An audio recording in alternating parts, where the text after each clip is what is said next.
وأفتخر. أنا أنا أنا أنا أنا أنا أنا أنا صومالي وأفتخر، وحنيني سيستمر، وبلادي ستزدهر. صومالي وأفتخر، صومالي وأفتخر، وحنيني سيستمر، وبلادي ستزدهر. صومالي وأفتخر، صومالي وأفتخر، وحنيني سيستمر، وبلادي ستزدهر. صومالي وأفتخر، صومالي وأفتخر.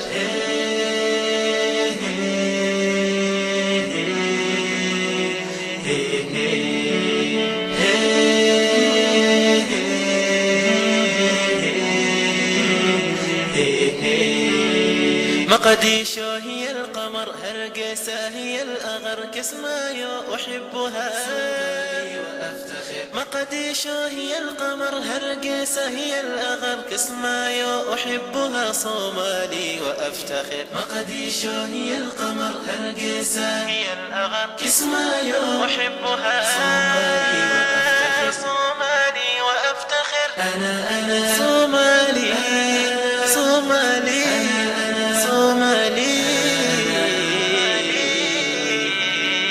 أنا أنا أنا أنا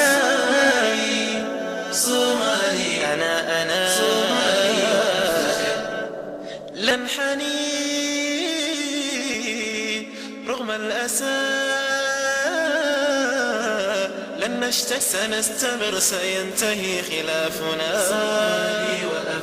لن ننحني رغم الأسى، لن نشتكي سنستمر، سينتهي خلافنا. صومالي وأفتخر. ومن يتق الله يجعل له مخرجا.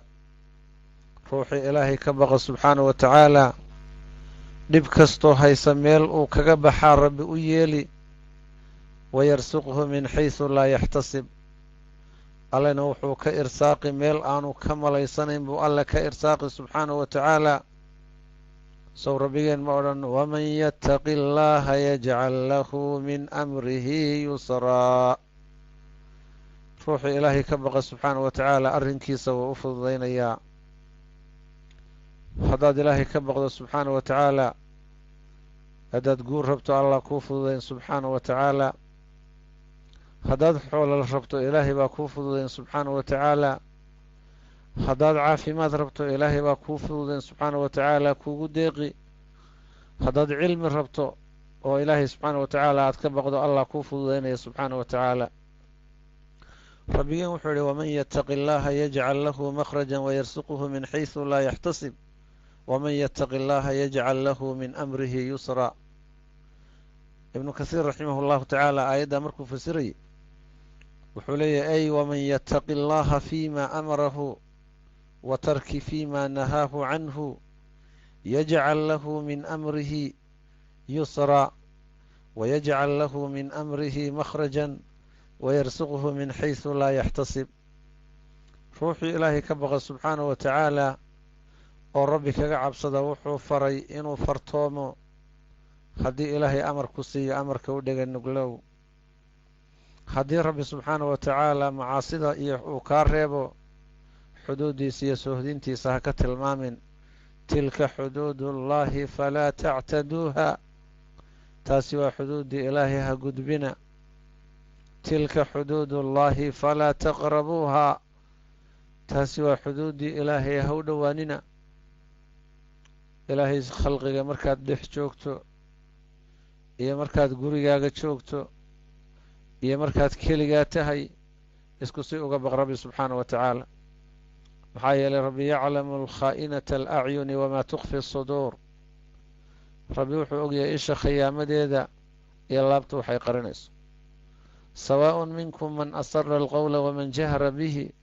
waman huwa mustakfin biاlleyl wasaaribun biاnnahaar. cabdullahi bnu cabaas wuxuu leeyahay yani markaa ibnu kasiir wuxuu cabdullahi bnu cabaas ka soo raraya inuu yidhi yarsuquhu min xaysu laa yaxtasib ay min jihatin laa takhduru bibaalihi. jiho iyo meel aanu ka malaysanayn ayuu ruuxii alle ka baqa subxaanahu wa tacaala alla uu ka irsaaqi. ruuxaasi waa ruuxii fardiga ahaa ummadda guud ahaanna dhammaantood waxaa laga rabaa inay ilaahay ka baqaan dadka magaalooyinka ku nool. rabbi wuxuu yihi walow anna ahla alquraa aamanuu waataqow lafataxnaa calayhim barakaatin min alsamaa'i waalardi walaakin kadabuu faakhadnaahum bima kaanuu yagsibuun. haddii dadka magaalooyinka ku nooli ay rabbi ka baqi lahaayeen oo iimaan iyo alla ka cabsi ay isku darsan lahaayeen, rabbi bay rumeeyeen, allah bay ka cabsadeen subxaanahu wa tacaala, maxaa loo samayn lahaa lafataxnaa calayhim barakaatin min alsamaa'i waalard walaakin kadabuu faakhadnaahum bima kaanuu yagsibuun. alle wuxuu leeyahy subxaanahu wa tacaala ilaahay samaawaadka barakaadkoodu u furi lahaa,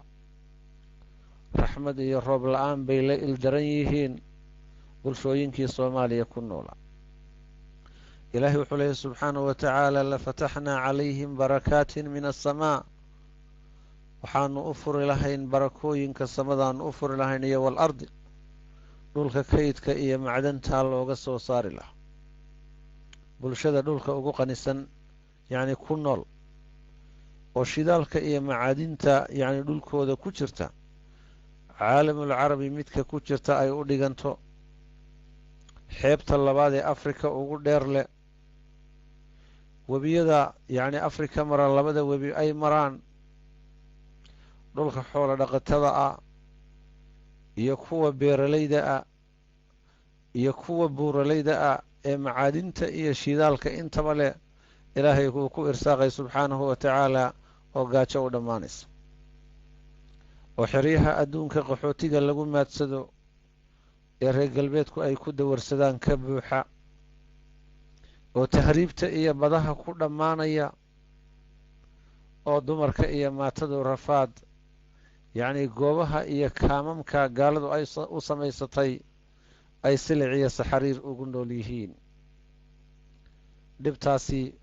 waxaa lagaga baxayaa ilaahay wuxuu leeyahy walow anna ahla alquraa aamanuu waataqow lafataxnaa calayhim barakaatin min alsamaa'i waalard, laakiin ma yeeleen iimaan iyo alla kacabsi ma la yimaadeen. rabbi wuxuu yihi walaakin kadabuu, laakiin way iska diideen, diin la-aan, qabiil, mabaadida reer galbeedka,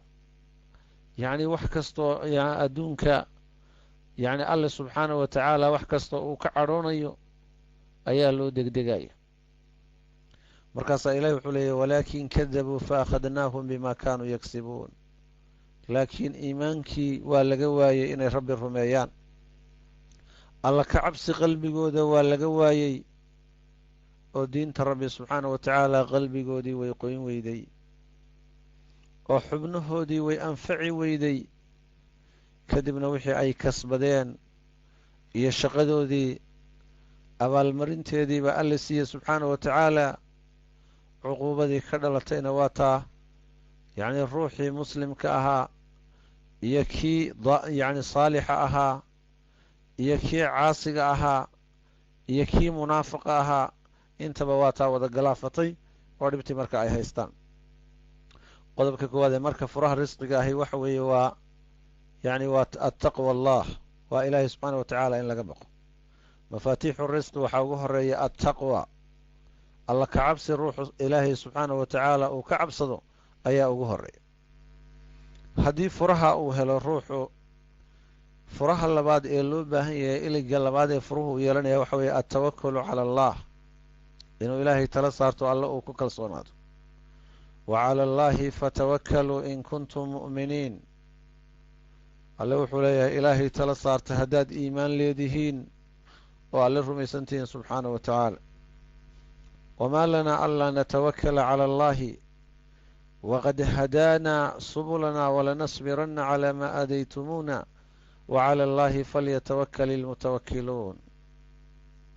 ilaahay oo la tala saarto waa asbaabta ama waa furaha labaad ee ruuxu irsaaqada iyo dheeftii ilaahay ugu talagalay uu ku helay. nabigeennu wuxuu leeyahay salawaatu ullahi wasalaamu caleyh, xadiiska imaamu axmed fii musnadihi ku warinayo, waatirmidiyu fii jaamicih, wabni maajah fii sunanih, waalxaakim fi lmustadrak bisanadin saxiix, can cumar bni alkhadaabi radia allahu canhu waxaa laga wariyey qaala wuxuu yihi qaala rasuulu llahi sala allahu aleyh wasalam rasuulka ilaahi wuxuu yihi low tatawakkaluuna cala allahi xaqa tawakulih larazaqakum kamaa yarsuqu اdayr taqduu khimaasan wa taruuxu bidaana wuxuu nebigu yidhi haddaad ilaahay tala saaran lahaydeen ku kalsoonaan lahaydeen amarkiisa qaadan lahaydeen isaga isu dhiibi lahaydeen yacnii tala saarashada dhabta ah oo rabbi aad ku kalsoonaan lahaydeen subxaanahu wa tacaala ruuxu markuu shaqaynayo shaqadiisuu ku kalsoon yahay ruuxa marka ayaama gaaladu warqad ay ugu soo rido kalsoonida waxa uu ku qabaa waxa weeye waa warqadan loo soo riday kalsoonida iyo isku hallaynta waa interfiyuga yacnii lala yeeshay haddii warqaddaa loo soo tuuro oo la yidhaahdo shaqadii yacni wakhtigaas soo shaqo tagna kalsoonidii ayagu siinaya laakiin waxaa la rabaa low tatawakkaluuna cala allahi xaqa tawakulih haddaad ilaahay u tala saaran lahaydeen tala saarashadiisa dhabta ah la rasaqakum kamaa yarsuqu dayr wuxuu idiin irsaaqi lahaa sida uu shimbiraha u irsaaqo shimbiraha see rabbi u irsaaqa shimbiruhu iyagoo aan meelba wax ku ogeyn bay subaxii jarmaadaan ayagoo gaajaysan oo bogga iyo beerkoodu isku dheggan yahay nebigu wuxuu yidhi taqduu khimaasan wa taruuxu bidaana shimbirtu subaxii waxay ka lahdaa waxay jarmaadaa iyadoo beerkeeda iyo boggeedu isku dheggan yahay gaajo iyo baahi darteed meelna wax kuma oga markay fooftana galabtii waxay soo noqotaa ayadoo dheragsan bay soo noqotaa yaa dheefiyey yaa dhergiyey yaa irsaaqay saaka way baahnayd meelna waxba kumay ogeyn galabtana waxay soo carrowday ayadoo dheragsan bay soo carrowday sidaa haddaad ilaahay ugu kalsoonaan lahaydeen saasuu alle subxaanahu wa tacaala idiin irsaaqi lahaa isku dayiga aan shaqada isku dayaynaa waa asbaab firfircoonida iyo kartida bini aadamku leeyahay maaha yacni shayga wax lagu helo laakiin ilaahay subxaanahu wa tacaala qadartiisa iyo asbaabta oo ilaahay uu ku waafajiyo iyo furayaasha risqigoo alle subxaanahu wa tacaala uu kuu dhibo oo ku waafajiyo ayaad ku helaysa waatii ninkii gabyaaga ahaa uu lahaa bad kalluun ku jira kulay ku tahay amase koob shaaha nin weliba wixii loo katibay waa la kulansiine ruuxa badda ka kalluumaysta ee soo jillaabta subaxii buu badda ku foofaa shabaqiis iyo shabagiisuu daadsadaa markuu daadsadana waad aragteen ayaantan yacni markaa sida kalluunku muqdisho iyo markaa dhulka uu ka marayo kadibna malaygii oo buuxay soo jillaabayaan oo ay keenayaan qodobka saddexaadii waa idinka rabaa qodob baan idinka rabaya waxa weeye alistikfaar waa inaad ilaahay subxaana wa tacaala dembi dhaaf weydiisto qodobkii koowaad wuxuu ahaa attaqwaa qodobka labaad wuxuu ahaa altawakulu cala allah qodobka saddexaadna waxa weeye alistikfaar waa inaad ilaahay subxaana wa tacaala dembi dhaaf weydiisto rabbi wuxuu yidhi nebiyullaahi nuux isagoo ka warramaya nebi nuux oo qoomkiisii la hadlayaa wuxuu yidhi istakfiruu rabbakum innahu kaana ghafaara rabbigiin dembi dhaaf weydiista bini aadan baad tihiin oo waad gefaysaan ceebo badan iyo dembiyo badan iyo gef badan baad leedihiin ruux ceebihiinna asturana cidda ugu qiimaha badani oo idin xil qarisaa waa allah subxaanahu wa tacaala rabbi wuxuu yidhi subxaanahu wa tacaala nebiyullaahi nuux isagoo inooga warramaya hadduu ruuxu istikfaar iyo dembi dhaaf ilaahay weydiisto muxuu helayaa yursil isamaa'a calaykum midraara samada ayuu dirayaa ayadoo samadii dushiina dararan oo idin roobaynaysa wayumdidkum biamwaalin wa baniin alle wuxuu idiin siyaadinayaa xoolo waxaa loo ordayaa soo xoolo maaha alle wuxuu idiin siyaadinayaa wiilal waxaa la ysugu faanayaa soo wiilal maaha waxaa qabaa'ilku yacni loo leeyahay waxbaan ku dheerahay laba nin oo aabbe iyo hooye wada dhaleen baa nina waxaa laleeyahay waa laangaab nina waxaa laleeyahay waa laandheere waa kan xagay ka timi tafaakurka iyo kibirka bini aadamka wuxuu ka yimi nicmooyinkii ilaahay ugu deeqay wayumdidkum biamwaalin wabaniin ayaa si qaldan loo adeegsaday wayajcal lakum jannaatin wayajcal lakum anhaara waxaa la yidhi subxaanahu wa tacaala rabbi wuxuu rabbi idin yeelayaa jannooyin iyo beero rabbi wuxuu idin yeelayaa webiyo qulqulaya qaabka risiqa loogu diyaarinayo fiiri rabbi nebiyullaahi huud markuu ka warramayay wuxuu idhi nebi huud yaa qowmi istakfiruu rabbakum huma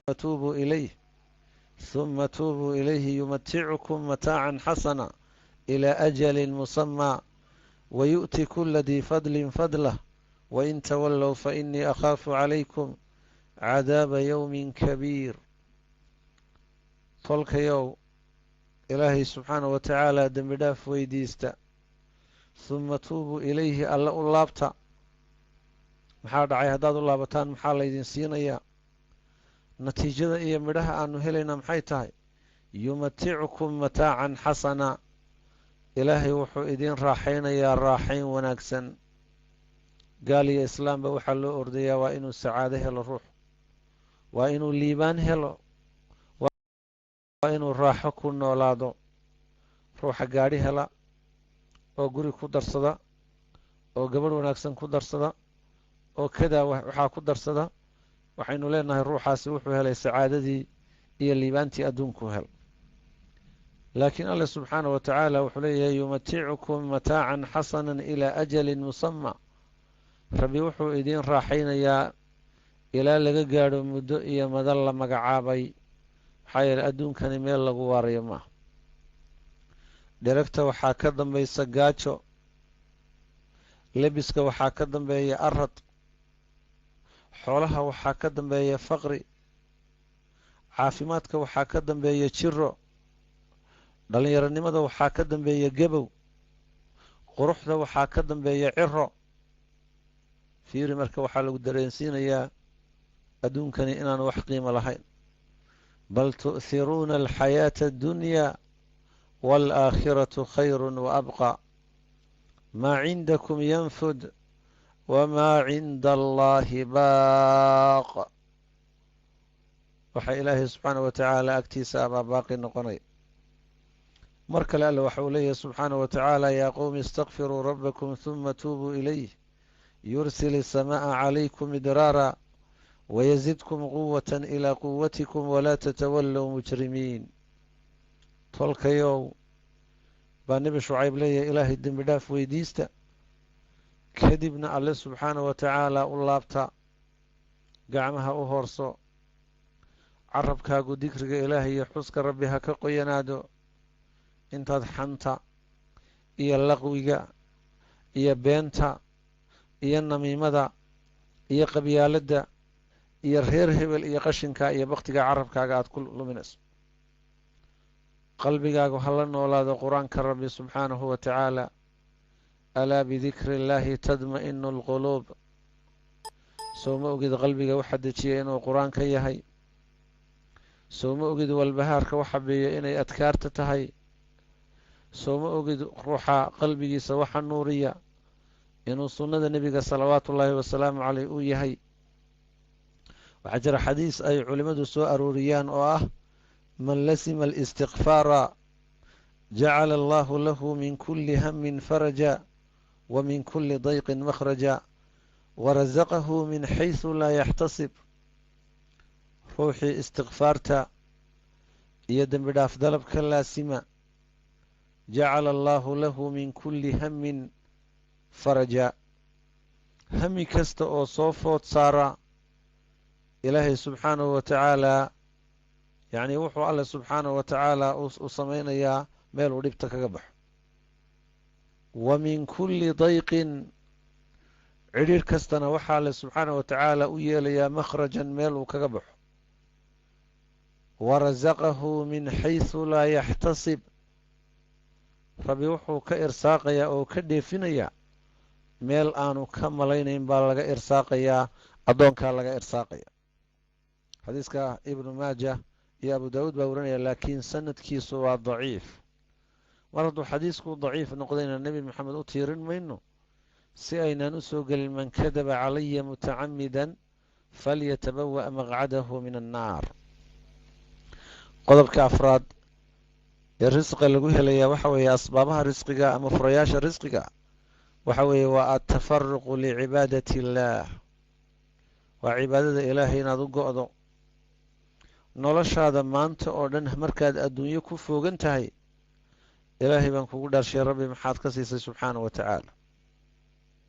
intee saacadood baad ilaahay ka siisay? garanay 5 salaadood oo mid walba 5 daqiiqo la tukanayay. 5 daqiiqo marka 5 lagu dhufto waa 25. 25kaa daqiiqo wakhtiga ku soo marayna 24 saacadood uu yahay. 12 saacadoodna aad huruday, 12 saacadoodna aad shaqaysanaysay. 25 daqiiqo markaad ka jarto 12 saacadood markaad ka jarto imisaad ilaahay siisa? 11 daqiiqo, 11 saacadood iyo 5 daqiiqo ayaad waxaad siisay adduunyadaadii aad siisay. 12 saacadoodna waxay kugu dhaafeen hurdo, waad dhinsanayd, geeri baad qarka u saarnayd. allaahu yatawafa alanfusa xiina mowtiha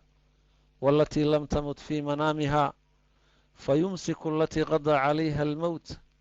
wayursilu alukhraa ilaa ajalin musamaa. xataa dushaada waxaa ka shaqaysanaya maadan ogeyn. adduunku sida uu isu beddelay maadan ogeyn. mayd sariir yaallaad ahayd. dushaada waxaa ka soconaya iyo adduunka sida loogu tasarufayo iyo xaalkaagu sida uu yahay. waxaa keliya oo ilaahay uu ku oggolaaday inaad isrogto marka dhinac jiifkii uu kaa bato, dhinaca kale inaad isu rogto. xisaabtan marka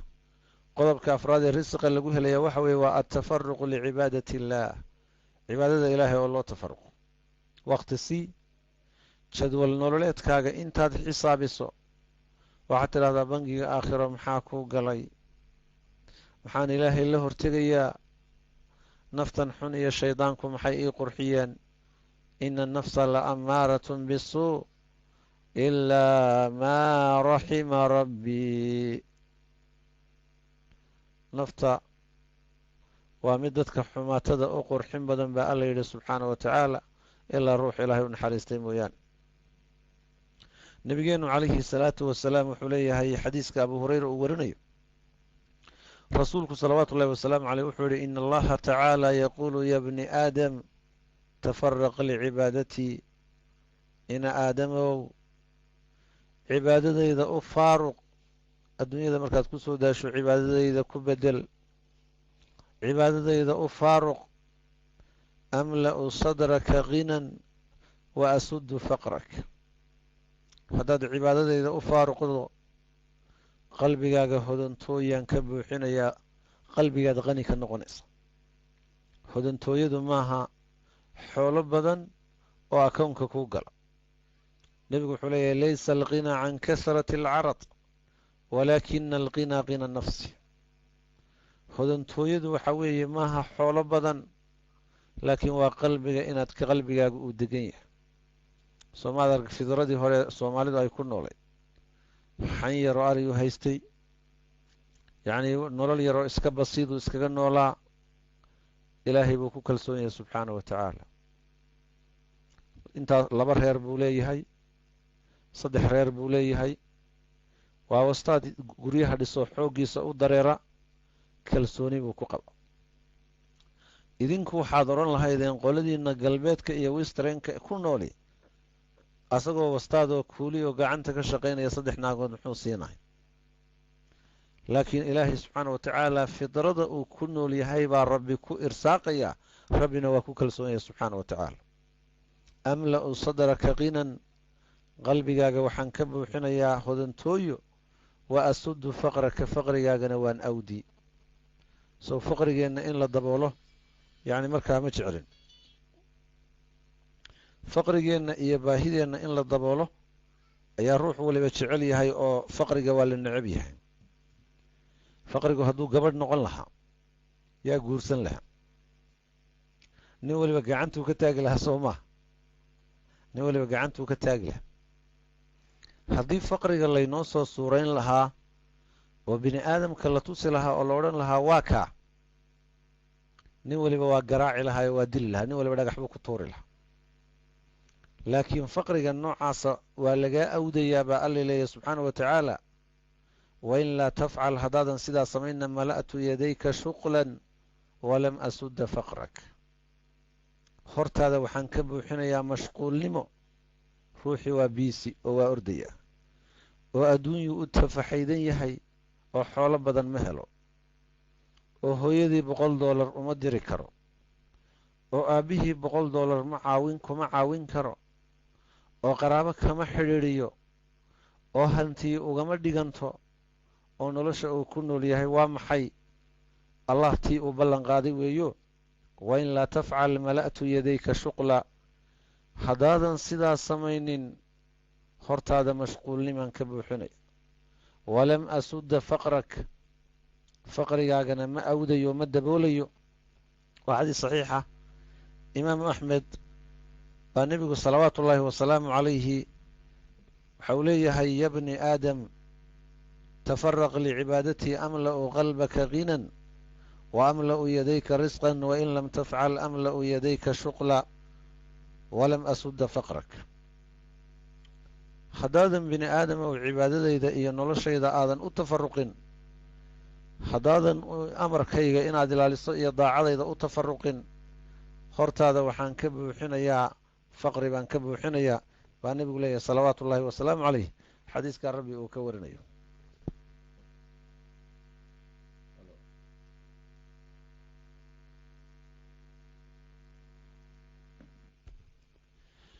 nebigeenu salawaatu rabbi wasalaamu calayhi qodobka shanaad wuxuu ka dhigay almutaabacatu bayna alxaji waalcumra. qodobka shanaadi waxa weeye, qodobkii afraad wuxuu ahaa altafaruq licibaadati illaah, cibaadada ilahay loo tafaruq. qodobka shanaadi waxa weeye almutaabacatu bayna alxaji waalcumra, in laysraaca raaciyo xajka iyo cumrada oo ruuxu markuu soo cumraysto hadday kugu xumaato oo adiga iyo odaygii aada waxba isu keeni weydeen, hadday kugu xumaato oo yacnii ruuxu noloshii kula qaybsada aada weyday, gabadh noloshii kula qaybsata ama wiil noloshii kula qaybsada aada weyday, ama la ordayo weligeed galbeed iyo dhulkaa la joogay oo xoolo la ururin waayey, xajka ilaahay subxaana wa tacaala beydka rabbi soo booqo. xajka iyo cumrada israac raaci dhowr jeer oo isku xiga samee. cabdullaahi bnu mascuud wuxuu nebigeenna ka warinayaa salawaatu ullahi wasalaamu calayh, nebigu inuu yidhi taabicuu bayna alxaji waalcumra, xajka iyo cumrada israac raaciya fa innahumaa yanfiyaani alfaqra waaddunuub. maxaa yeelay faqriga iyo dembiyada ayay meesha ka saaraan.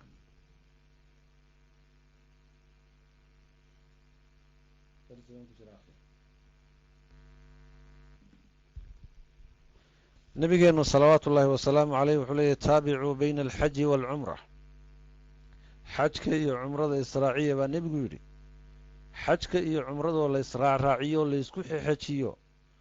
muxuu samaynayaa? yacni maxaa laga faa'iidayaa? fa innahumaa yanfiyaani alfaqra waaddunuub. laba shay bay meesha ka saarayaan, waa faqriga iyo dembigay meesha ka saarayaan. dembigaagiina waa la dhaafay, fursadda aad helaysaana waxa weeye waa faqrigii in yacni markaa ay meesha ka saarto. nebigu wuxuu yihi kamaa yanfi lkiiru khabasa alxadiidi waadahabi waalfida, sida uu meesha uga saaro yacnii buufimaha la buufinayaa xadiidka dahabka iyo fidada midkiisii xumaa sida uu meesha uga saaro. dembigii waa lagaa nadiifin, xalay dhalay baad noqonaysaa. gabadhii dembiyada badnayd maaha, wiilkii dunuubta badnaa maaha ee macaasida sameeyey, xalay dhalay buu noqonaya. xaggii faqrigiina ilaahay hanti iyo xooluu siinayaa, walaysa lilxajati almabruura hawaabun ila aljanna xajka lagu baarinimo sameeyeyna ajar iyo sawaab kale male ilaa janno mooyaane taabicuu bayna alxaji waalcumra baa riwaayada ibnu cabaas ay leedahay fa inahumaa yanfiyaani alfaqra waaddunuub xajka iyo cumrada israac raaciya beydka ilaahay marba ku noqda maxaa yeelay waxay meesha ka saarayaan dunuubta yacni markaa iyo faqriga ayay meesha ka saarayaan furaha lixaadi waxa weeye waa silatu raxim waa qaraabadoo la xidhiidhiyo qaraabadoo la xidhiidhiyo waa furaha lixaad ee risiqa kuu furaya haddii aada shaqooyinkii ku soo qaadi weydid haddii meeshaa tagtaba laguu dhiibo warqad laguu dhiibo lagu yidhaha saaxiib iska raalli ahow gabadhay maanta shaqo kuuma hayne iska noqo wiilyahu maanta shaqo kuuma hayne iska bax haddii lagu leeyahay si irsaaqaduu kuugu furanto bal qaraabadaadii dib u milciso aabbaha hooyadaa qaraabadii yacni haddii ilaahay kuu ron yahay dib u milciso nebigu salawaatu ullahi wasalaamu caleyh wuxuu leeyahy fii saxiixi albukhaari man sarahu an yubsada lahu fii risqih ruuxay farax gelinayso risiqiisa iyo irsaaqadiisa in loo fidiyo wa yunsa'a lahu fii aharih raadkiisa laga hilmaamo oo geeridiisa iyo ajashiisa dib loogu dhigo cimrigiisa loo dheereeyo falyasil raximahu qaraabadiisa ha xidhiidhiyo nebigu wuxuu yidhi salawaatu ullahi wasalaamu calayh ruuxii jecel in risiqiisa loo fidiyo raadkiisa iyo ajashiisa iyo geeridiisa in dib loo dhigo qaraabadiisa xidhiidhi baa nebigu yidhi qaraabadiisa ha xidhiidhiyo baa nebigu yidhi salawaatu ullahi wasalaamu calayh bini aadan baa nahoo dhammaanteen waa jecelnahay in risiqana loo fidiyo sax dhammaanteen waa jecelnahay xoogaa haddii wakhtigana loogu dari lahaa oona la odhan lahaa intaasaa cimrigiini laydinku daray ee bal ayaama sii noolow 2 maalmood baa cimrigaagii lagugu daray maxaa yeelay aabbaheen aadam xadiiska saxiixee ka sugan baa waxaa la tusay cimrigii awlaaddiisa oo dhan baa la tusay cimrigii marka nebi daa-uud baa la tusay mise waa 50 sano oo keliya markaasuu wuxuu yidhi rabbiyow kani cimriga iyo muddada uu noolaanayaa way yar tahay markaasa waxaa la yidhi adigu 1,000 sanaad noolaanaysaaye ma ugu daraysaa 50 sano ma ugu daraysaa markaasuu wuxuu yidhi waxaan ugu darayaa 40 sano addoonka wiilkayga daa-uud ayaan siinayaa 40 sano hadhow markii 960 sano la gaadhay ayuu yidhi maya cimrigaygii waxbaa iiga dhiman maya waxba kaagama dhinna maya waa iiga dhiman yihiin addoonkaa yacni wiilkaagii daa-uud addoonkii la odhan jiray soodigii siiyey ma marka waa jecelnahay cimriga iyo risiqaba labadaba aad baa loo jecelyahy xadiiska anas ibnu maaligna wuxuu leeyahay nebigeenu salawaatu ullahi wasalaamu calayhi man axabba ruuxii jecel baa nebigu leeyahay an yubsada lahu fii risqih risiqiisa in loo fidiyo wa yunsa'a lahu fii aharih raadkiisa iyo ajashiisa iyo geeridiisana dib loogu dhigo falyasil raximahu qaraabadiisa ha xidhiidhiyo baa nebigu yidhi salawaatu ullahi wasalaamu calayh haddaad telefoonka densato ka war haddaadan hooyadii ku dhashay ee ifka sababkuugu ahayd inaad timaaddo aadan aqoon ka war waxaan ku ammaanayaa gabdhaha ilaahay subxaanahu wa tacaalaa khayr badan ha siiyo xaqana alle subxaanahu wa tacaalaa ha waafajiyo way ka naxariis badan yihiin ragga gabadhu si kastoo ay diin la-aan u mudato gabadhu si kastoo ay suuqa u gasho marna ma hilmaamayso hooyadeed ma hilmaamayso waa gabdhihii shalay markay dhashaan laga naxayey waa gabdhihii 3 haddii laysku xejiyo ama 2 marka laysku xejiyo odayaashu ay madaxa duubanayeen ee xumadda isku ridayeen yaa allaah yaa tawaab sow gabdhihii maaha qaxiyaa lagu baxsaday gabdhaa lagu baxsaday aawa raggii lagu faanayey aawa raggii odayaashu qoslayeen markii la lahaa wiil baa dhashay xaggay ka baxeen waxaa wakhtiga burburka soomaalidu ay burburtay isku mid noqday reerkii 4 wiil u maqnayd dibadda ugu maqnayd iyo reerkii hal gabdhood u maqnayd waxaa miisaan batay oo waxtar batay reerkii halka gabadhi ay u maqnayd. ku ammaani maayo gabdhuhu ee waa waxay mutaysteen oo mudan yihiin in lagu ammaano. halka wiilashu in badan oo ka mida ay ambadeen oo noloshooda iyo hawadooda ay raaceen. qaraabo inay xidhiidhiyaan iska daayo hooyooyinkood aanay aqoon. nin baa wuxuu yacni hanti uu ku lahaa, wuxuu joogay waddamada afrika waddan ka mida. hanti badan buu ku lahaa. hooyadii wuu biilayey. wanaag iyo ixsaan iyo samafal buu u samaynayey. wamaca daalika wakhti dheer baa hooyadii ugu dambaysay. isagoo ku fakeraya aada noqotid, aada u tagtid, aada soo eegtid, maya hadda kambanigii lacagtanaa dhashay, maya hooyo lacagta ha loo diro, maya inamadii kalaa la jooga, ayaa lagu yidhi hooyadaas salaaddii subax markay tukatay baa naftii ka baxday. hooyadaas salaaddii subax markay tukatay baa naftii ka baxday. intuu ilmeeyey oo ooyey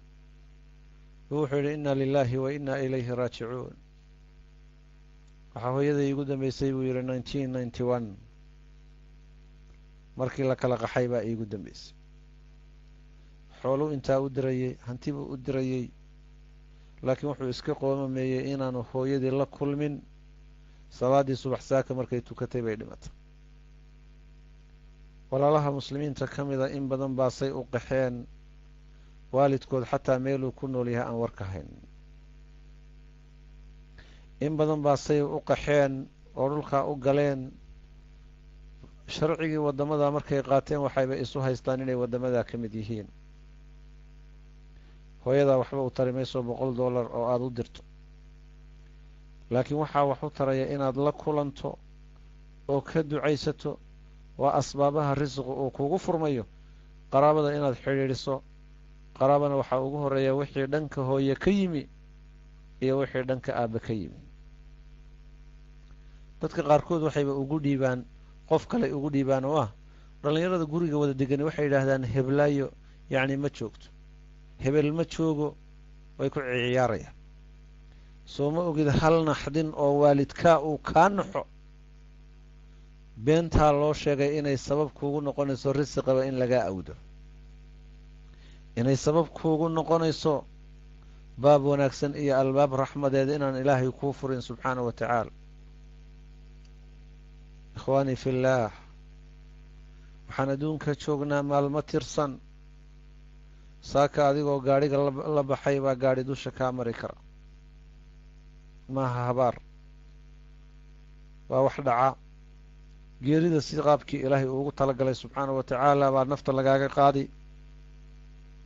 meeshii aad u shaqo tagtay baa xadas uu kugu qabsan karaa. sariirtaadii adigoo ku soo noqday oo caafimaad ku seexday, soo ma ogid naftani inaanay meel jirno alla uu ku oofsanayo subxaanahu wa tacaala. allahu yatawafa alanfusa xiina mowtiha waalatii lam tamut fii manaamiha fayumsiku alatii qadaa calayha almowt wayursilu alukhraa ilaa ajalin musama qul yatawafaakum malaku lmowti aladii wukila bikum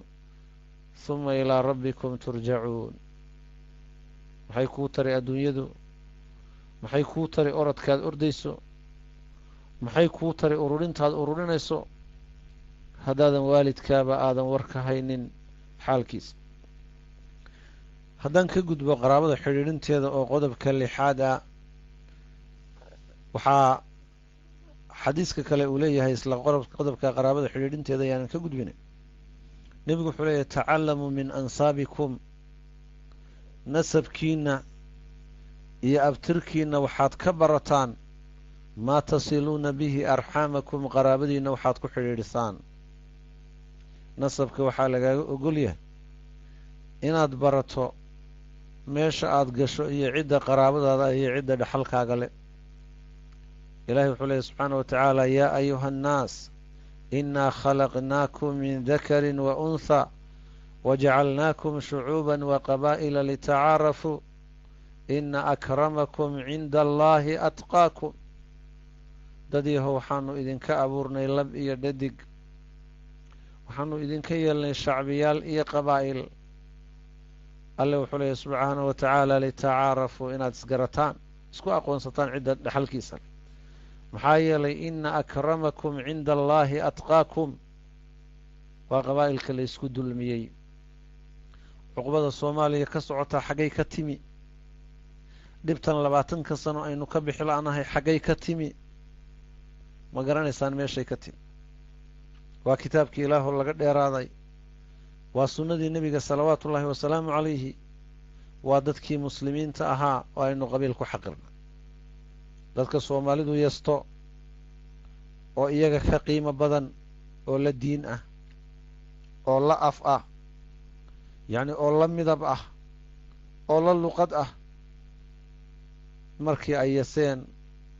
oo 100 sano ay ku tumanayeen ayaguna sidii loo yeesayay diintii rabbi subxaanahu wa tacaala ay ka fogaadeen dhibtaasi waa cuqubada taagan gabdhihii soomaalida yacni waxaa wata oo guursaday jumaykaanka xoolo kumay raacin qurux kumay raacin diin kumay raacin maca daalika waa wata waxaa guursaday norwegian talyaani swedish ingiriis aaway kuwaasi ma midab baynu wadaagnaa ma diin baynu wadaagnaa u s a yacni ma waxaynu wadaagnaa midab baynu wadaagnaa maya ma wadaagno kuwana waa la xaqiraya waxaa la leeyahay waa ina hebel waa ina hebla xataa saxwadu sida ay tawxiidka yacni u bayaamisay ee shirkiga iyo khuraafaadka ula dagaalantay ulama dagaalamayn midabta koorkaas howl badanna yacni markaa in lagu bixiyo ayaa loo baahanya haddii wakhtigii saxwadu ay dardarta qabtay gabdhaha muslimaadka ay xorayn lahaayeen intaasoo ducaad iyo culimo ah mujtamacana laysdhex gelin lahaa la odhan lahaa ilaahay dartii baanu ugu kufrinay caadaadka iyo dhaqamada aad leedihiin ee jaahiliga rabbi waxaanu ku raaligelinaynaa dadka inaannu alle dartii wax ula wadaagno wax ula qaybsanno diin iyo dadnimoba ay nala mid yihiin odayaalow wixii dhaqanka ahay aad ku sheekayn jirteen alle dartii baanu u geyno ugu cadhoonnay hadday saa odhan lahaayeen wax badan baa mujtamaca ka bedeli laha ciqaabka maantana haystaana yacni in badan waa laga bixi lahaa xadiiskayga aan u soo noqday maa tasiluuna bihi arxaamakum qaraabadiinna waxaad ku xidhiidhisaan fa ina silata araximi qaraabadoo la xidhiidhiyaa maxabbatun fi lahli ehelkay isjeclaysiisaa wa masraatun fi lmaal xoolahana way badisaa diinteenna islaamku maqaasida wanaagsan ee aynagu boorinayso waxaa ka mid a qaraabada in la xidhiidhiyo laakiin idinku dhulkaa markaad tagteen idinku waxaad taqaaniin dhulkaa marka la tegey ruuxii wax ku siiya tankiiu dheh kaan wax ku siinna yacni ama haddii ilaahay kuu ron yahay markaad adigu wax siiso aan kuu abaalgudinoo isna berito xagbadda aadan la gelin aan ku siinin markay kaa jajaban tahay aan xoogaaga kuu tuurin kaas in muraayadaha laga dallaacdo nebigu wuxuu leeyahay salawaatu ullahi wasalaamu caleyh fa ina silata araximi qaraabadoo la xidhiidhiyo baa nebigu leeyahay salawaatu ullahi wasalaamu caleyh maxabbatun fi lahli ehelka ayay isjeclaysiisa wa masraatun fi lmaali xoolahana yacni haddii ilaahay kuu runayo way badisaa baa nebigu yidhi salawaatu ullahi wasalaamu caleyh shilinka aada ilaahay dartii u bixiso qaraabadaada iyo ehelkaaga aada ku xidhiidhiso ogow ilaahay subxaanahu wa tacaala wax ka khayr badan buu kuu dabamarinaya wamaa tunfiquu min shayin fii sabiili illaahi yuwafa ilaykum wa antum laa tudlamuun wamaa anfaqtum min shayin fahuwa yukhlifuh wa huwa khayru raasiqiin ma hooyadaa shilinka aada yacni ku bixisay miyaad haddii ilaahay kuu roon yahay dhibaato aada ku mudanaysa maya naar baad kaga badbaadaysaa furihii risqana waad ku helaysaa irsaaqadana ilaahay wuu kugu fududaynaya waxaan ogaa anugu haween soomaaliya oo intay kenada gashay ayaa aabaheedaa la soo hadlay waddamadan east africa kenya timi markaasaa waxaa la yidhi qolo qaraabo ay u sheegeen waxay iyadoo nin kanadiyaana wadata aabbaha baa kula soo hadlayey markaasi waxay tihi waa oday xun oo jaahil ah wuxuu telefoon buu iska soo diri ninkayga kenadiyaanka baa maalin $100 u diray xataa tankiyu ma odhan ya mujtamacii soomaaliyeed halkaasuu maraya yaa tawaab cidda waxay leedahay dhulka annagu aanu joogno waxaa laga yaqaanaa may caawin kartaa ma ii awoodi kartaa waxaa may siin kartaa ogow cidda ay saa ku leedahay waa ciddii sabab ugu ahayd adduunkan inay timaaddo ogow cidda ay saa u leedahay waa ciddii barbaarisay ee dusha ku qaaday ee u dhididay ee la rafaaday ee habeen iyo maalinba welwelka iyo murugada ay ku hayso dayib ruuxa ugu yaray in badan oo ka mid a dadka meelaha jooga waa ruuxa gobolkii lagu yaqaanay intuu ka tago gobollo kala gala oo warkiisaba la waayo hadday duruufi ku timaaddo waa meel laakiin ogow duruufaha iyo dhibtu markay kugu yimaadaan ilaahay wuxuu leeyahy fafiruu ila allahi innii lakum minhu nadiirun mubiin hooyadaa la hadal aabbahaa la hadal dhibtaasaa i haysa waxaasaa igu qalloocday waxba hadda ma hayo soo ducee in sha allahu tacaala ducadaadaanu ku meel maraynaa qalbiga markaad u dejiso waalidkuna si niyad leh uu kuugu duceeyo allah subxaanahu wa tacaala furihii risiqa ayuu kuu fududaynay nebigeennu salawaatu ullahi wasalaamu caleyh wuxuu leeyahay man sarahu an yumadda lahu fii cumrih ruuxii jecel cumrigiisa in loo kala jiido oo loo siyaadiyo soo ma jeclin reer magaalku weliba aad buu u naf jecel yahay dhakhtar jarmala ha la geeyo xagga ha loola ordo xooluhu ilmaha ka dhammayna reer magaalku inay cimriga iyo inay sii noolaadaan jecel yihiin waxaa ku tusinaya da'da inta badan run kama sheegaan raggu 30 ma dhaafo gabdhuhuna 25 ma dhaafaan yaa tawaab raggu wuxuu ku leeyahay 30 jir baan jiraa gabdhuhuna 25 ma dhaafaan sababta keenaysa waxa weeye bini aadamka waxaa ku tallaalan cumriga yacni waxaa ku tallaalan inuu jecel yahay noloshan adduunka ruuxii marka jecel cimriga in loo siyaadiyo wayuwasaca calayhi risquhu risqiisana loo yacni markaa loo waasiciyo wayudfaca canhu maytata suu falyattaqi allaaha walyasil raximahu xadiiskan u fiirsada walaalayaal 3 arrimood baa nebigu noogu tilmaamayaa salawaatu ullahi wasalaamu caleyh 3da arrimood idinkaan idin weydiinaya yaa jecel in cimrigiisa loo siyaadiyo kow waa su-aasha koowaad dhammaanteen waa wada jecelnahay haa soo qora yaa jecel in cumrigiisa loo siyaadiyo qodobka labaadna waxa weeye wayuwasaca calayhi risquh irsaaqadiisa in loo waasiciyo yaa jecel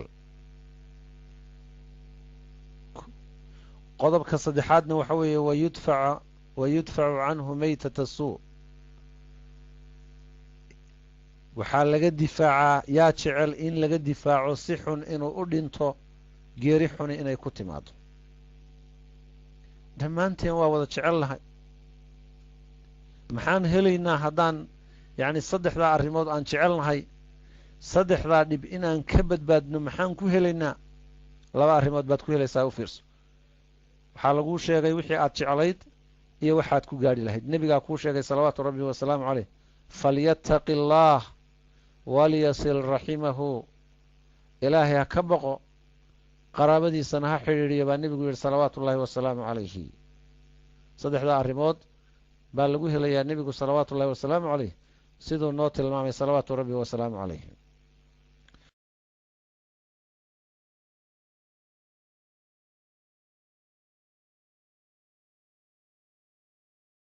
salawaatu rabbi wasalaamu calayhi waxa uu noo tilmaamay an yumadda lahu fii cumrihi wayuwasaca calayhi risquh wayudfacu canhu maytata suu falyattaqi allaaha walyasil raximahu ilaahay ha ka baqo qaraabadiisana ha xidhiidhiyo nuuraddiin alhaysami iyo cabdullaahi ibnu axmed iyo basaar iyo dabraani baa warinaya. sheekh axmed maxamed shaakir baa saxiix yeelay. qodobka toddobaad ee aan kusoo gebagabeynaya waxa weeye alixsaanu ila aducafaa, dadka ducafada ah oo loo samafalo. waxaa nabigeenu yidhi salawaatu ullahi wasalaamu caleyh, hal tunsaruuna, miyaa laydinku gargaaraa, wa tursaquuna, miyaa laydinku irsaaqaa, ilaa biducafaa'ikum, ducafadiinna sababtooda mooyaane. hooyo soomaaliyeed oo ilmo yar oo il daran haysata baa kaamamka lagaa tusi, gaalo ku maadsanaysa oo xoogaa galleya u qaybinaysa, ayaa lasoo wareysanayaa. rafaad maxaad la kulanteen baa laleeyahay. adigana waxaa laga yaabaa dheragtii intay kaa badatay inaad soodhe aada ku dejinayso daaca qurhunkii.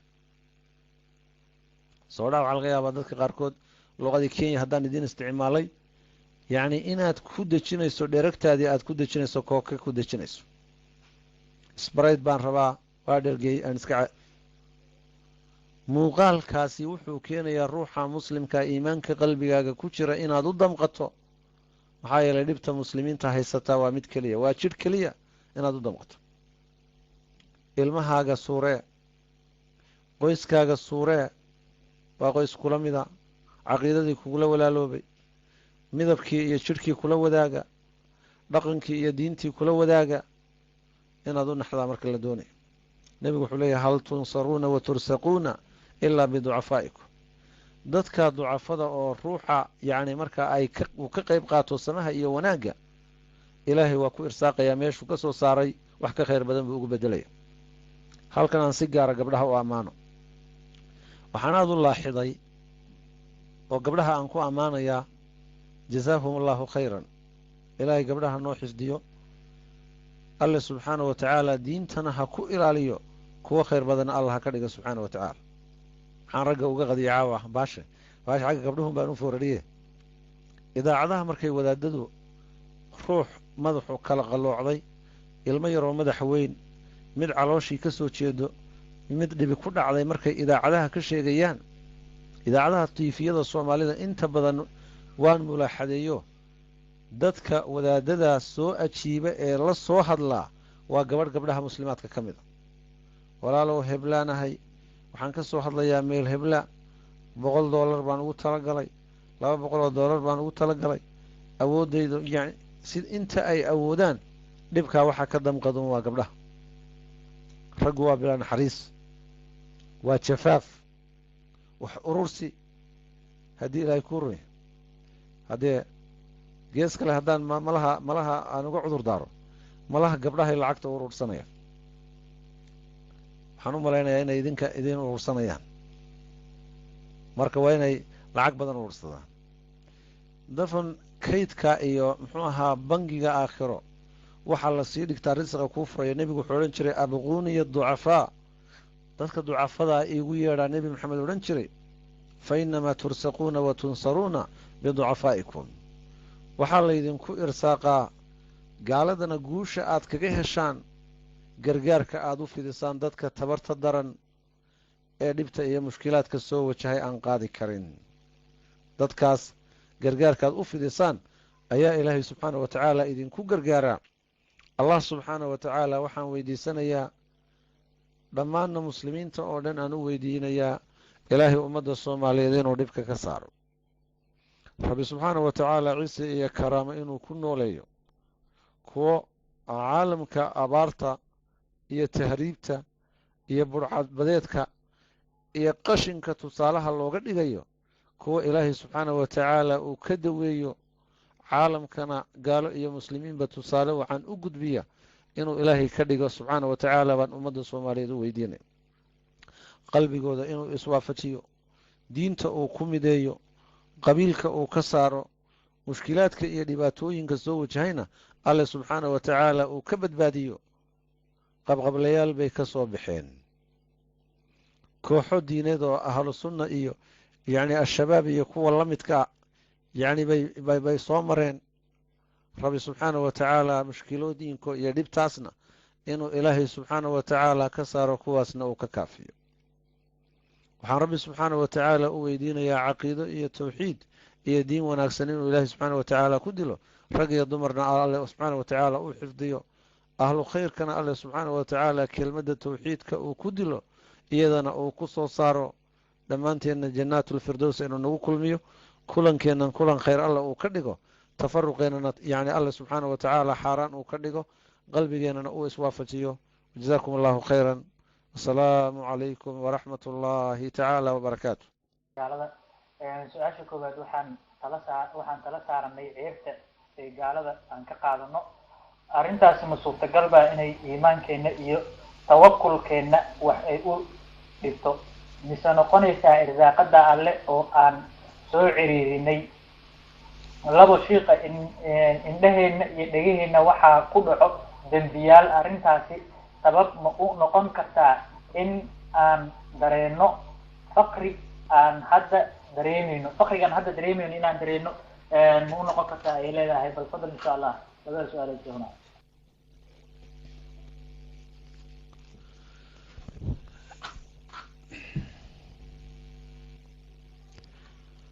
insha allahu tacaala codku waa la maqlayaa waan u malaynaya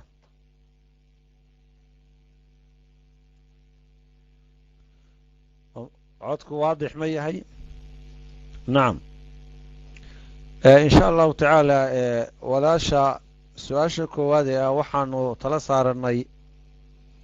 xoogaaga soor quudheedka ee caydha ah ee markaa yacni nala siinayo ma noqonaysaa tawakulkii in shay wax u dhimaya haa tawakulkii waa u dhimaya ha noqoto asbaab aad kaalmaysatay iyo wax ilaahay subxaana wa tacaala kaaga soo qaaday laakiin muxaadaradan iyo tii horeba waxaan ku sharaxay kow iimaankaaga inay ka mid noqoto oo qalbigaaga aada geliso wamaa min daabatin fi lardi ilaa cala allahi risquha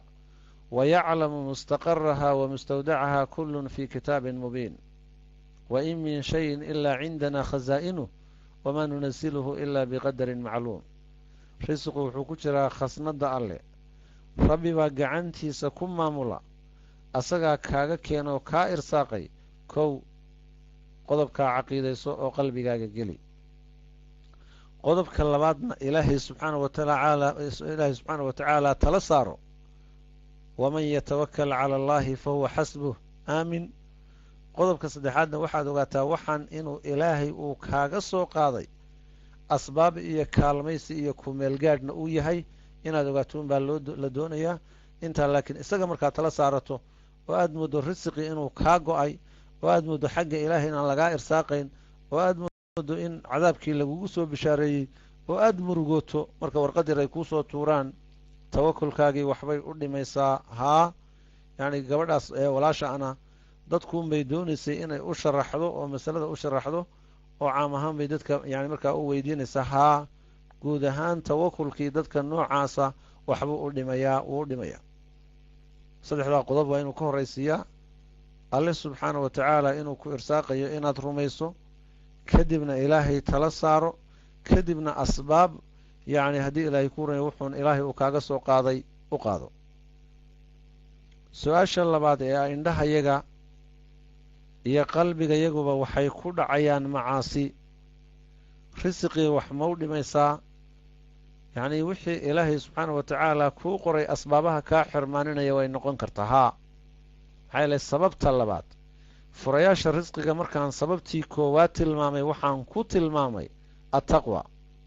alla ka cabsi baan ku tilmaamay alla ka cabsiguna waa ishaada iyo qalbigaaga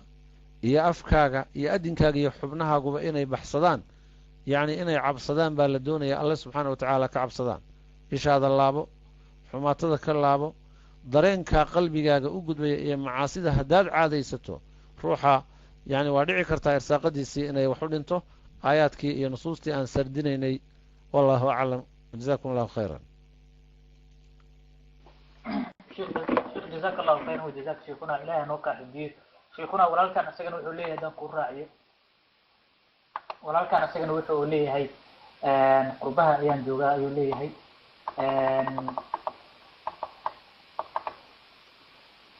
waxaan ku noolahay qurbaha waxaa igu adkaaday guurka mid kastoo aan la hadlo kaarka casaanka ayay ii taagtaa oo way i diidaa.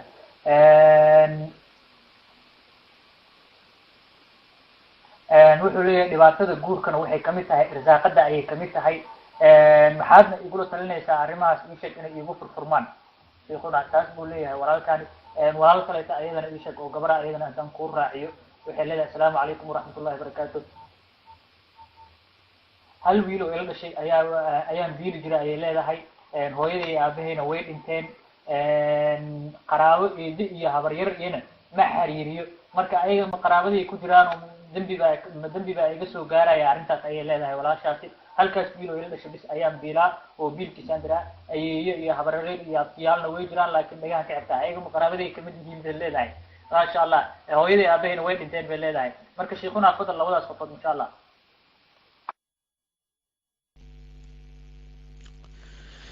جزاكم الله خيرا. مسألة كواد محوها والالكاس محوها مسلم كي حق جوركا يعني كهرلي جوركا وأسبابها رزق لقو ضلبه حي لإله سبحانه وتعالى وحليه هاي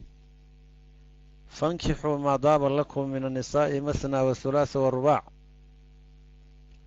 وحكى له إلهي سبحانه وتعالى وليستعفف الذين لا يجدون نكاحا حتى يغنيهم الله من فضله. انت مركان كقدبو خدي روحاسي دقن كيسا اوتوسيو روح مسلمة وعمل كيسا هقاتيين اويهي أسبابه يعني هدي إلهي كورون يهي وأكهال ميسان لهانا اوهيستو عيدي مديديسو إن شاء الله تعالى. وحنليه إن شاء الله تعالى هدي روحاسي أوتوسنادا وأن لو استقاموا على الطريقة لأسقيناهم ماء غدقا. هدو طريق ربي سبحانه وتعالى وكوتوسنادا إلهي سبحانه وتعالى خلائق الروب لبعواوين مكورا بنيا مركا عيدي ديسا إن شاء الله تعالى مجرتو دقن كيسا هاتو سيو أسبابتي يعني إيا مؤندي إيا وحي نكاحة إيا قورك هدي لا يكون وكوغل لهانا هدي يرصدو. نبي نقول يا معشر الشباب من استطاع منكم الباءة فليتزوج فإنه أقض للبصر وأحسن للفرج. مركا قبلها إن شاء الله تعالى وحانقون نصيحينيا لباتة قربها كتشرت وحا كميدا رق إيا الضمر بواليس آميني وايي لما بقول وقف بقولك شوكتا قبله مركا هدي لا يكون waxay leeyihiin sheekh bal noogu soo ducee wiilashu waxay leeyihiin sheekh mid sawjo saalix ay noogu soo ducee hadii samada ka imaan mayso dadkan bay ka soo dhaxbaxayaan ruux waliba ruuxa kale intuu xiriir la yeesho hadii ilaahay ku roon yahay hal isbarto xiriirkii dariiqii sharciga ha lagu wada xiriiro kadibna qoysas muslimiin ah la dhiso oo yaan lagu ciyaarin insha Allah ta'ala. walaalkaas qadiyada guurka waxaan insha Allah ta'ala leeyahay haddaad adigu toosnaato insha Allah ta'ala waaymaysid annaguna waa kuugu ducaynaynaa sawja saalixa ilaahay subxaanahu wa ta'ala inuu kuu fududeeyo mid diinta yani kuugu kaalmaysa kuu garab gasha nolosha kula qaybsata yani kaa farxisa in ilaahay subxaanahu wa ta'ala uu ku waafajiyo oo kuu fududeeyo ayaan insha Allah ta'ala yani kuugu ducaynaynaa. arrimo kalena waa keenayaan qaswul fikirkan iyo dhulkaad ku nooshihiin iyo waxa dumarkani ay aaminsan yihiin iyo waxaasoo kalena waa keenayaan. marka hal la dadaalo oo xaq ah lagu dadaalo rag iyo dumarba. su-aasha labaad ee gabadhu tiri wiil walaalkayaa ila dhashay oo keligii baan xidhiidhiyaa ayeeyo iyo habaryaro iyo eedooyin iyona waa nool yihiin qaraabadii aan xidhiidhinayay oo aan gooyey ma yihiin. waxaan leeyahay haa ayaydaa xidhiidhi waa hooyadaa meesha ay ka soo farcantay. qaraabaduna waxay ka timaadaa dhanka aabbaha iyo dhanka hooyadaba labadaba xidhiidhi haddaad u awoodi karto adigaa gacanta sare ah. marka inaad xidhiidhiso waa asbaabaha risiqa ilaahay uu kugu fududaynaye haw fikerin walaalkaa oo keliya noole kuwan kale waxba kaama gelin. haddaadan giddigood wada qaadan karinna ayeeyada dooro haddii ilaahay kuu ronya yacni eedada ku xiji sidaas yani marka ay u kala mudan yihiin ruux walba wixii aad u tari karto u xidhiidhi. yacni wixii aadan tari karinna ilaahay kuguma addoonsan laakiin waxaa lagaa rabaa hadal wanaagsan iyo xidhiidh wanaagsan iyo waxaasaan idiin tarayaa insha allah waxa waa saasaan idiin geli doonaa khayr bay noqonaysaa baa lagaa rabaa wabillahi towfiiq jazakum allahu khayra sheekh jazaak allahu khayran wajazaak sheekhuna waanu kugu dheereynay naga raali noqo insha allahu tacaala sheekhuna dadka waxyaaba badan bay isu weydiinaya sheekhuna haddaan kuu raaciyo gabar walaashayna ayadana sidoo kaleeto oo qolka nala joogta waxa ay leedahay asalaamu calaykum waraxmatullahi wabarakatu sheekha waxaad ii weydiisaa aroos cusub baan ahay maadaama aroos cusub ahay waxaan dareemayaa xanuun baan dareemayaa ayay leedahay walaashu xanuunkaas marka xaajiga markuu iisoo dhawaado haddaan dhaho iga durug oo ha iisoo dhawaanin oo anoo dhibkaas ka cabsanayo nacaladii alla miyaa igu dhaceysa bay leedahay walaashaas nacaladii alla miyaa igu dhaceysa arrintaas waa ka murugsanahay xanuunkaas dartiisaan udul qaada lahay darteedu waa arrin marka sheekhuna fadal insha allahu tacaala walaashaas bal wax u sheeg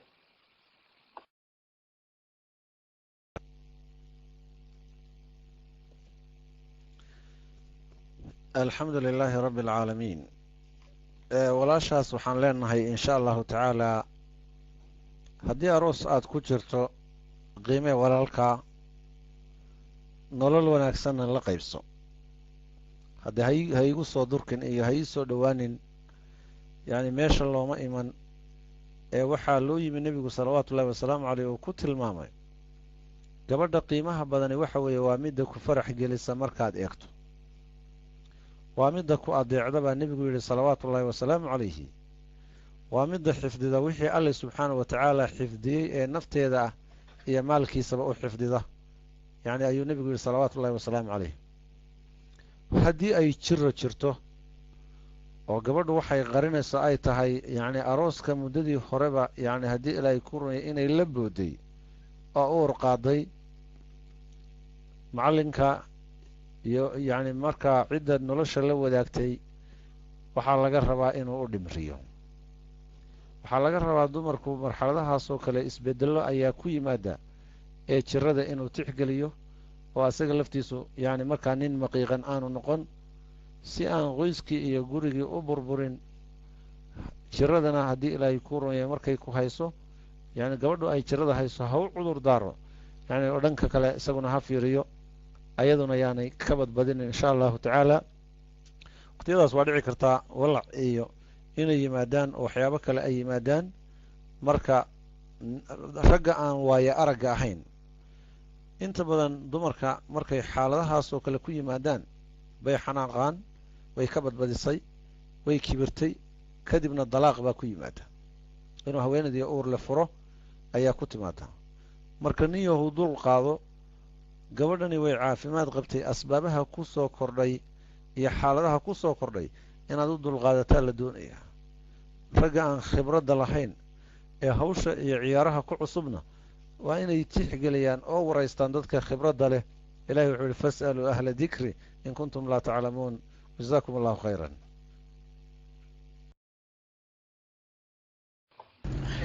asalaamu calaykum waraxmat ullaahi wabarakaatu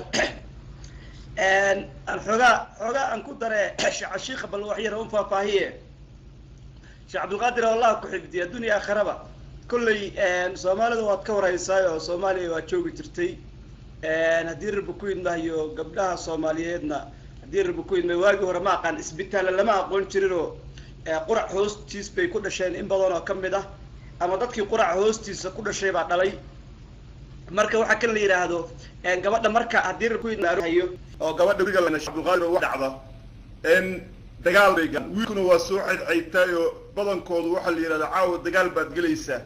gabadhuna dagaal bay ku jirtaa ninka iska celi baa la yiraahdaa labaduba dagaal bay ku jiraan marka ninku hadduusan macnaha haddii rabbi ku idmaayo meelaha qaarkood haddii dhiig aan la daadinin oo subaxii guriga hortiisa mara dhiig lagu arkinin ninkaan nin raga ma ahan gabadhii waaba laga ceshanayaaba ama xaal baa laga qaadahayaa marka waxa uu isku dayay habeenkii inuu dagaal galo oo maaragtay ragga uu la tashado oo khibrad dalane haddee waxayba leeyihiin war caawayto haddii rabbi ku idmahayo haddii rabbi ku idmahayo wakaasa marka waxaa kan la yidhahda arrimahaasaa jira dhalinyaradan in laga wacyigeliyo u baahan habeenka arooska la yahay in macnaha gabadha iyo laysu naxariisto oo waxa kan la yiraahdo waxyaabo badan la qiimeeyo arrintaas aad bay muhiim u tahay dhalinyarada in laga wacyigeliyo marka walaashaas arooska ah dad badan baan arkahayay oo maaragtay hadda wixii diina lagama xishoodo hadday tiraado aniga nacalada ma igu dhacaysaa haddii aan xanuun dareemahayo hadda waa in loo duceeyo in lagu qoslo gabadhaas ma ahan marka ninkuna u duceeya aniguna su-aasha saasaan u fahmay oo aan u waadixiyey marka sheekhana saasay waadix u tahay kusoo laaba meega ilaahay subxaana watacaala ha ku xifdiyo barnaamijku waa barnaamijkaas wey dagaalka noocaasana waa jira dadkana dirbuku waxa laga yaabaa gabdhihiina inay dhaawac iyo dhibaato soo gaartaa suuragal ah marka sheekh kusoo laabo asalaamu calaykum bismi illaahi raxmaan raxiim hawshaasi waxyaabaha qaarkood waxa weeye allabiibu yacrifu alishaara ruuxa caaqilka ahi wuxuu fahmi karaa ishaaraduu fahmi karaa marka qoys cusub la dhiso waxaa la doonayaa in lagu wada dhaqmo dhaqan wanaagsan laba qof oo aan is aqoon baa isu yimi allah wuxuu leeyahy subxaana wa tacaala wacaashiruuhunna bilmacruuf dhaqan wanaagsan ku wada dhaqma baa alla yidhi subxaana wa tacaala saa darteed wiilku waa inaanu ku talagelin gabadha habeenka loo soo gurigeeyo asluub iyo qaab sharcigu uu tilmaamay baa jira nihaayadu maaha iyo natiijadu yacni gaadhitaanka ruuxa yacni ruuxu uu gaadhayo ama jimaaca iyo galmada waxaa loo yaqaano oo keliya oo hadda curfigii jaahiliinta ee hadda xanafi uu ka sheekaynaya ee halkana muxuu dhiig la sheegi jiray iyo kan iyo waxaasi dhaqankaasi waa dhaqan jaahili ku salaysan markii horena uun gabadha xaqeedii baa lagu xadgudbay oo camaliyada lagu sameeyey waxay ahayd yacni fircooni camal loo nisbeeyey fircoon loo nisbeeyey bay ahayd oo khayrba aanu ka soo jeedin raaxadeedii iyo nolosheedii iyo wax la qaybsigii ay qofka wax la qaybsan lahayd intaba waa la baabi'iyey taa beddelkeeda dhallinyaradu waa inay dhaqanka ay hagaajiyaano habeenka ruuxa qofka loo soo gurigeliyo qariibnimuu dareemayo inuu qariibnimada iyo qurbada ka biyaa la doonaya laba ragcadood tuko gabadha tuji caano iyo biyo iyo wixii aad hayso cabsii dariiqaasi xalaasha ee lagu kulmayo wixii caqabada ee markaa yani raaxadii in la dareemo yani markaa meesha ka saaraya waa in yani markaa la xaliyaa qaabka loo xalinayana waxa weeye hadda haddii hooyadeed geed ku dhalatay iyadu geed ma joogta yurub bay joogtaa sax hadday hooyadeed geed ku dhalatay iyadu waxay joogtaa yurub waxay joogtaa maraykan yani haddii ilaahay kuu ronya saa darteed looma baahna dariiqaas iyo waddadaa dadka jaahiliintu ay marayeen ee waxa weeye dibi iyo culum casriya iyo ummad ilbaxa ayaa nahay xadaarada iyo ilbaxnimadana waa ka faa'iidaysanaynaa sharcigana waa ilaalinaynaa xanafi waxaan kaa leynaa geeda hoosti lama joogo dhallinyarada haddii ilaahay ku runaya hadda joogtana haddii waa dad ilbaxa oo muxuu ahaa xadaaradii iyo ilbaxnimadii iyo intaba ka faa'iidaysanaya dadku waa waayo arag wajazaakum allahu khayran asalaamu ullahi calaykum جزاك الله خيرا وجزاك شيخنا ما شاء الله سيدا أوه وادحسي شيخ الله كحجيه ما شاء الله ولا ماشي أنا وحوي وحبي كشك سنتهاي قرآن كان سيفا عن مفهمة لكن ما فهمتين ومعقول إن شاء الله تعالى وحيل ذا ولا شاني أبيه حاسكيس وهي أو قبو سؤال مركز سومالي أنجبني أيه دب يجو وردي مركز واحد هاي سومالي أنا جو ilmaha aabahood hadduu yurub keeno waan xirayaa marka yurub ay imaaday sharci oo helay aabahay ka wadaa 2 ragca ayaan tukaday ilaahay uma keeno xaaskiisa ayaan dhahay marka arrintaasi ilaa hadda wuu sugayaa arrintaasi eedadaasna eed xun bay ahayd ma u sheegi karaa aabba haddaan u sheegay arrintaas ama aniga nafsad ahaanteeda 2 ragcaan tukaday ilaa hadda maadaama loo diiday aniga dembi ma igu imaanaya bay leedahay walaashaas dembi ma igu imaanaya inay khas bay ula jeedaa marka insha allah fadal sheekhuna bal walaashaas hadaa ka fahamtay walaal kale asagana wuu jiraa oo dhanka ii sheeg guurka asagana wax naga weydiiyay oo dhahayo lacagta wiilka iyo gabadha intaysan markay isguursanayaan gabadha iyo wiilka gorgortanka meherka xilliga ay ku heshiinayaan ninka iyo naagta isguursanaya ma banaan tahay oo ii sheeg ma wax u banaan baa ii sheeg mid kalena wuxuu leeyahay lacagta gabaatiga lagu qaato diintu maxay ka qabtaa ayadana oo yani ii sheeg familka la siiyo sida soorida ahaanta iyo waxyaabahaas marka fadal insha allah labadaas yaalo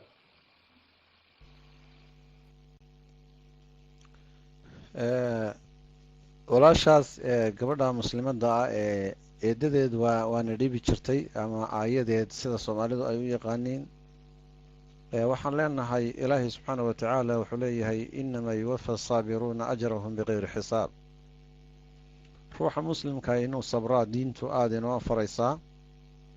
iska garanaynaa oon curfiga soomaaliyeed gabadh yaroo hooyadeed dhimatay ama hooyadeedba aanay jooginoo waa tii xataa murtida soomaaliyeed ay ku darayeen sidii gabadh yaroo hooyadeed aakhiro u hoyatay oo aabbaheed aqal mid kale meel elina seexshay laakiin haddii gabadhu ay xusuusato dhibtaa haweeneydaasi u geysan jirtay waxaa fiican oo sharcigu inoo tilmaamaya inay sabirto oo ay ruuxii xumeeyey wanaag ugu abaalguddo nebigu wuxuu yidhi silman qadacaka xidhiidhi ruuxii ku gooyey buu yidhi nin kalea u yimi wuxuu yidhi qaraabaan leeyahay way i xumeeyaan aniguna waan hagaajiyaa way i gooyaan aniguna waan xidhiidhiyaa nebigu wuxuu yidhi sidaad sheegtay hadday arrinku yahay dambas naaraad cunsiinaysaa baa nebigu yidhi salawaatu ullaahi wasalaamu calayh gabadhaas waxaan leeyahay iska ilow wixii ku soo maray iyo waxyaabaha aad eeddo xun leedahay hadday xumayd adigu wanaaji oo waquuluu linnaasi xusnan labada ragcadood ee aad tukatay ee ilaahay inaanu u keenin aada rabbi ka bariday subxaana wa tacaalana yacni aabbaha haddii ilaahay ku ron yahay u sheeg oo waxaad tidhahdaa aabe yacni hawshaasaan sameeyey haweenayduna sidaasay nagu samayn jirtay aniguna yacni qof dee gabadhahoo dulmigii loo geysan jiray xusuustay baan ahay saa darteed iska kay cafi insha allahu tacaala labadii ragcadood waxaan u malaynayaa in ilaahay ii aqbalay oo xaggayga lagaaga yimi marka adiga igu xaq leh aabow i cafi insha allahu tacaala ayadana wanaag u samee oo xumaatadii yani marka ay kugu samayn jirtay wanaag kaga abaalgud ilaahay baa maalin aan maanta ka ah yani maanta aada uga baahi badan tahay wanaag iyo ajar wanaagsan kaaga abaalmarinaya jasaaka allahu khayr masalada labaad ee guurka ku saabsanayd waxay ahayd meherka ma laga wada gorgortami karaa haa waa laga gorgortami karaa haweenaydu hadday meher qabsato yacni intaa iga dhin intaasaan awoodi karaa maxaa yeelay yani waa shay sharcigu uu baneeyey ilaahay baa subxaana wa tacaala wuxuu leeyahy wa aatu nisaaa saduqaatihina nixla fain dibna lakum can shayin minhu nafsan fakuluuhu hanii'an mari'a laga gorgortami karaa dhibna male wixii lagu heshiiyeyna waxa weeye almuslimuuna calaa shuruudihim gabaatiga waxaa la yidhaahdo ama sooriyada loo yaqaano waa masalo curfi ku saabsan curfiga waxaa ku saabsan haddaan curfiga af soomaaliyeeyo dhaqanka ku saabsan wixii dhaqan iyo caado ku saabsanna sharcigaa loo bandhigaa saa darteed caadada waxaa asal u ah maa lam tukhaalif isharc waxay qawaacidda fiqiga ka mid a jirto la yidhaahdo alcaadatu muxakama alcurfu waalcaadatu yurjacu kullu shayin lam yuxadid ishaaricu xaddahu marka dhib ma leh waa wuxuun maamuus ah oo reerkii lagu maamuusayo insha allahu dhib ma leh haddaanay xadkabax ahayn ama wax takliifa oo ninka lagu dhibayo yani marka oo labadii qof sabab u noqon kara inay guurkii ku kala noqdaan yani haddaanay ahayn haddii xuduuddeeda la ilaaliyo insha allahu tacaala laa ba'sa dhib ma leh xadkeeda yaan la dhaafin yaana laga badbadinin jasaakum allahu khayr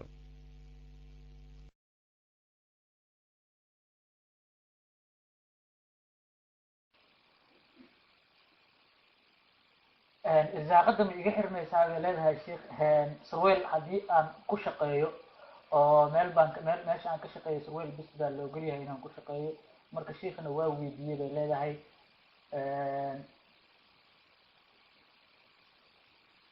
waana ii fasaxay bay leedahay surwaalka inaan ku shaqeeyo marka sheekh arrintaas bal ka waran.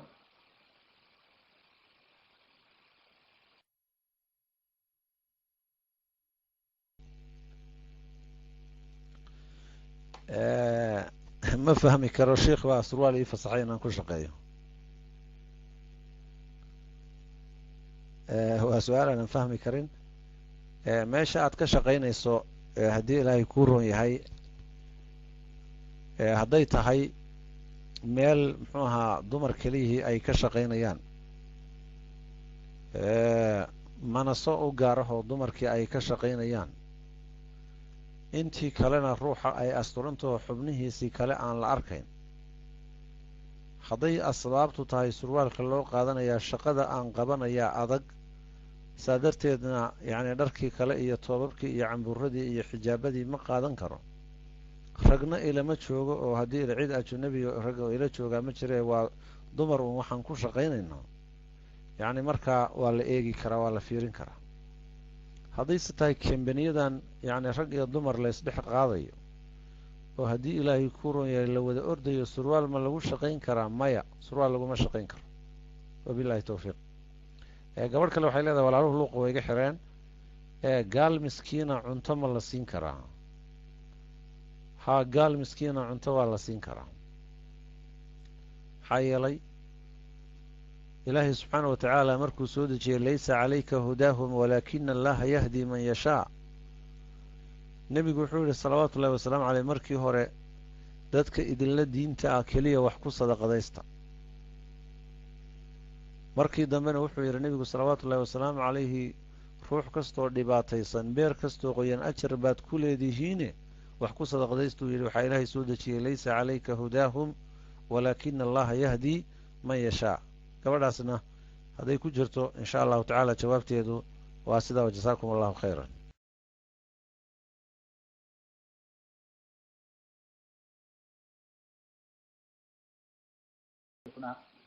sheekh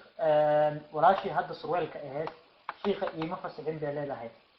waxay leedahay waxaa dhahdaa surweel meel aan uga shaqayn jiray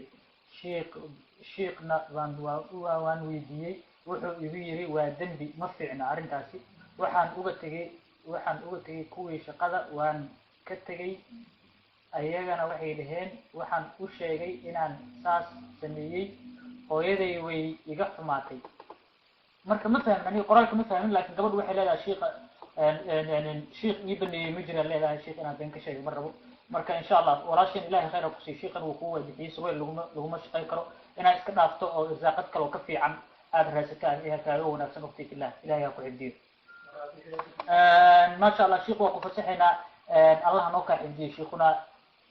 waqti dambena way kuu tahay waanu ku fasaxaynaa sheekh jazaaka allahu khayran waxaan rabnaa ducaa